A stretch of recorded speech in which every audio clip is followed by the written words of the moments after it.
Hello Rajshahi শিক্ষার্থীরা, কেমন আছেন আপনারা? আশা করি ভালো আছেন। অনেকদিন যাবত চাচ্ছেন বিমানবালা বা কেবিন ক্রু হওয়ার জন্য, রাইট? সো আপনার জন্য এখন একটা অপরচুনিটি আপনার ঘরের দরজায় নক করছে। US Bangla airlines cabin crew বা বিমানবালা সার্কুলার প্রকাশ করেছে শুধুমাত্র রাজশাহী বিভাগীয় অঞ্চলের জন্য।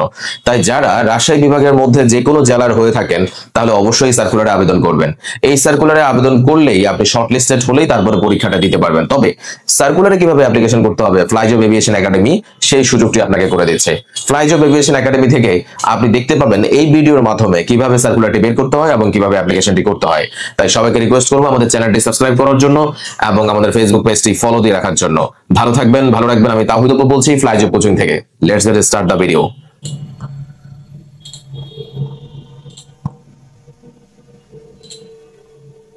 সার্কুলারটি পাওয়ার জন্য প্রথমে আপনাকে যেতে হবে ফ্লাইজব এভিয়েশন একাডেমির এই ফেসবুক পেজের মধ্যে। ফেসবুক পেজের মাধ্যমে আমরা এই সার্কুলারটি শেয়ার করে দিয়েছি। আপনাদেরকে একটু সার্কুলারটি পড়ে শোনাচ্ছি। US Bangla airlines cabin crew recruitment, we are coming to Rajshahi. Rajshahi যাচ্ছে। আর এটার পরীক্ষাটা হবে ডিসেম্বর মাসের 20 তারিখ স্যাটারডে।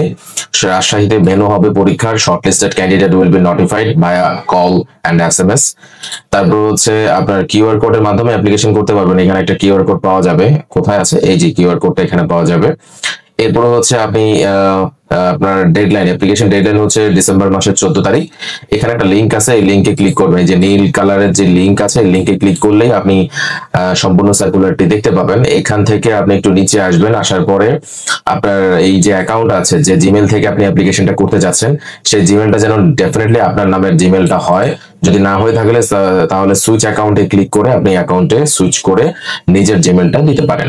ফুল নেম, আপনার এনআইডিতে বা পাসপোর্টে যে নেমটা আছে সেটা দিতে হবে, ইমেল দিতে হবে, নাম্বার দিতে হবে, father's name, mother's name, date of birth দিতে হবে।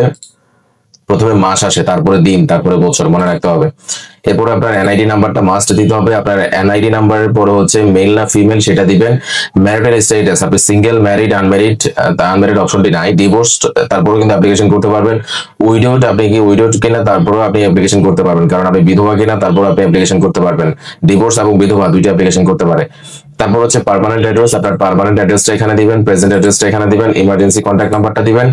তারপর হচ্ছে আপনার হাইট দিবেন সেন্টিমিটারে, ওয়েট দিবেন কেজিতে। Do you have any visible tattoos, marks on scars, এটা অবশ্যই নো দিতে হবে। আইসাইট 6/6, এটা ইয়েস দিতে হবে।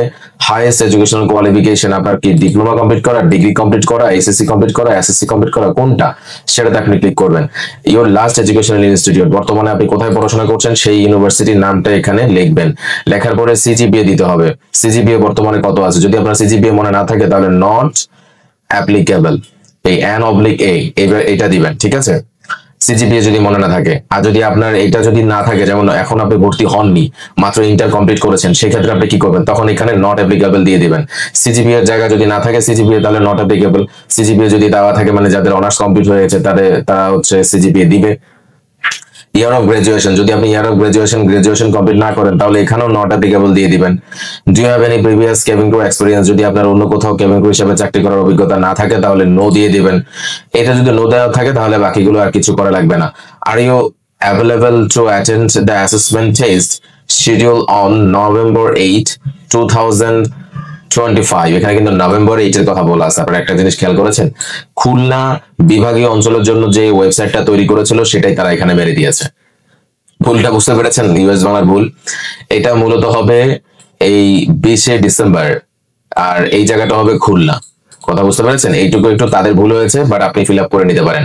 এটা November 8 হবে না, এটা November 8 হবে না, এটা হবে ডিসেম্বর 2020। আর এটা হবে খুলনা হবে না, এটা হবে রাজশাহী। আপনি এটাতে ইয়েস দিয়ে দিবেন। আপলোড রিসেন্ট 3R পিকচার, এখান থেকে অ্যাড ফাইলে ক্লিক করে আপনার 3R পিকচারের একটা ছবি দিবেন, মানে লং সাইজের একটা ছবি দিবেন। তারপরে ইউর এনআইডি ও পাসপোর্ট, এখানে আপনার এনআইডি এবং পাসপোর্টের একটা ছবি দিবেন। তারপর হচ্ছে your updated resume, upload your updated resume অথবা সিবি, আপনার একটা সিবি বা আপডেটেড রিজিউমি দিতে হবে, এটিএস ফরম্যাটে সিবি। এরপরে লাস্টে যেটা বলা হচ্ছে hereby declare all the information provided above is true, accurate. I understand that any false information may result is disqualification. So এটাতে অবশ্যই ইয়েস দিতে হবে। এরপরে সাবমিট অপশনটিতে ক্লিক করলে আপনার সাবমিট হয়ে যাবে। আশা করি ভিডিওটি ভালো লেগেছে। আমাদের ইউটিউব চ্যানেলটি সাবস্ক্রাইব করবেন এবং ফেসবুক পেজটি ফলো দিয়ে রাখবেন। আমাদের নতুন ব্যাচে ভর্তি চলছে। ভর্তি হওয়ার জন্য উপরে দেওয়া স্ক্রিনে যে ঠিকানা এবং হোয়াটসঅ্যাপ নাম্বার, সেই নাম্বারে যোগাযোগ করতে পারেন। ভালো থাকবেন, ভালো রাখবেন। আসসালামু আলাইকুম।